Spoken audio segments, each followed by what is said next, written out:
நீங்களும் ஒரு தமிழர் தான், நானும் ஒரு தமிழன் தான். நீங்களும் இஞ்சி தான் பசிக்கிறீர்கள், நாங்களும் இஞ்சி தான் பசிக்கிறோம்.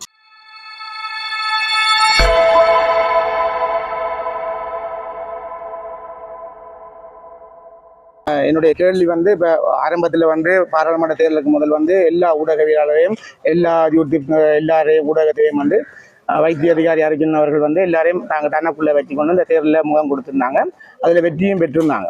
ஆனால் வெற்றிக்கு பெற்ற பிறகு வந்து சில ஊடகங்களை அந்த அவர் வெற்றி பெறுற நேரம் இல்லாத ஊடகவியலாளர்களை தேர்வு செஞ்சு தன்னோட வச்சுக்கொண்டு சில உண்மையாகவே அவருக்காக பயணித்த ஊடகவியலாளர்கள் எல்லாத்தையும் கொஞ்சம் விலத்தி வச்ச மாதிரி தெரியுது. அது சம்பந்தமா இல்ல அது என்ன பிரச்சனை சொன்னா அதுல 1-2 பேர் பிரச்சனைக்குரியாக உங்களுக்கு தெரியும் தானே. ஆனா அவர் கொஞ்ச நாள் வந்து யூடியூப்களை தவிர்த்து வச்சிருந்தவர். பிறகு அந்த சொல்லுது என்னன்னா யோசிச்சு பார்த்தேன், அவங்களும் வருமானமா அவங்களும் பிழைக்கத்தான வேணும்ன்றதுக்காக நான் யூடியூப் வெளிநாட்டிலேருந்து கேட்டவங்க அதை ஏன் நீங்கள் யூடியூப் காரெல்லாம் இப்போ ஒதுக்கி வச்சுக்கிறீங்கன்னு. அது அவர் அந்த கெட்ட நோக்கமாக இல்லை, கொஞ்ச நாள் ஒதுங்கி இருந்தவர். அது இனி வந்து நாங்கள் உங்களுக்கான அந்த யூடியூப்காரர், அதாவது நீங்களும் ஒரு தமிழர் தான், நானும் ஒரு தமிழன் தான். நீங்களும் இஞ்சி தான் பசிக்கிறீர்கள், நாங்களும் இஞ்சி தான் பசிக்கிறோம். அப்ப நாங்கள் வந்து உங்களோட ஊடகங்களையும் வந்து கேட்டுக்கொள்றது, நீங்களும் மக்களுக்கு நல்ல பங்காளி ஆற்றுறதுக்கு உங்களோட ஊடகங்களும் எங்களுக்கு மிக முன்னுதாரணமா இருக்கவும்.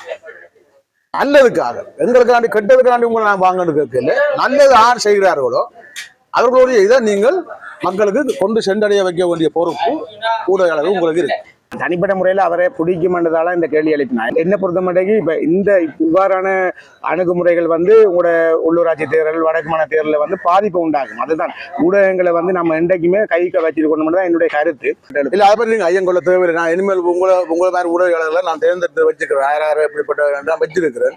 இனி ஒரு நிகழ்வுகள் நம்ம நடக்க நாங்கள் அழைப்போம் உங்களை. அதில் ஐயம்பளை கொள்ள தேவையில்லை. அவர் உங்களை வந்து வேணுமென்று வருத்த ஒதுக்கவும் இல்லை. அவர் கொஞ்சம் ஒதுங்கி இருந்தது உண்மை.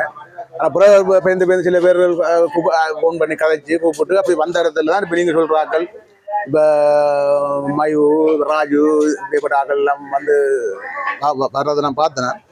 இப்போ உங்களை வந்து நாங்கள் இப்போ நான் உங்கள்கிட்ட வந்து 2வது பேட்டியாக இருக்கோம் நினைக்கிறேன். 2வது பேட்டி இனி அது உங்களோட இதே நாங்கள் கூப்பிடுவோம். அது நீங்கள் என்ன கேள்வியும் கேட்கலாம். அதான் நான் நடுவாக சொல்லியிருந்தானே, உங்களோட சொந்த சுயாதீனமாக கேட்கும். அதில் உங்களுக்கு அது எந்த தடையும் இல்லை. வேற யாரும் சில பேர் என்ன வேற யாரும் ஏவி விடுற கதையை கொண்டு எங்கிட்ட கேட்கிறது. நாங்கள் அந்த அவைந்த விவாதத்துக்கு வரையே இல்லை. நாங்கள் மக்கள் பணி செய்யத்தான் வந்திருக்கிறோமே ஒழிய இதுவும் நாங்கள் மக்கள் பணி செஞ்சுட்டு எங்களால் ஒரு 4 வருஷத்துக்கு அப்புறம் ஒதுங்கி அப்புறம் அடுத்த புதியவருக்கு பணியை விட்டுட்டு நாங்கள் பின்னுக்கு இருந்து அவையை செயல்படுத்தி கொண்டு இருக்கலாம்.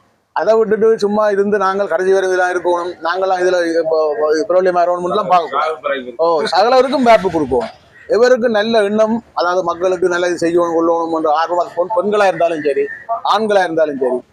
ஆனால் சில பேர்கிட்ட கருத்துகள் என்னன்னா அவர் ஒரு நல்ல ஒரு விருட்சமா வளர்ந்து கொண்டு வரையக்குள்ள அவருக்கான தடைகளும் நிச்சயம் வரத்தான் செய்யும். ஏன்னு சொன்னா அதுக்குரிய அகல் மிஞ்சி இருக்கிறாங்க, பொறாம புரிஞ்ச அகல் இருக்கிறாங்க.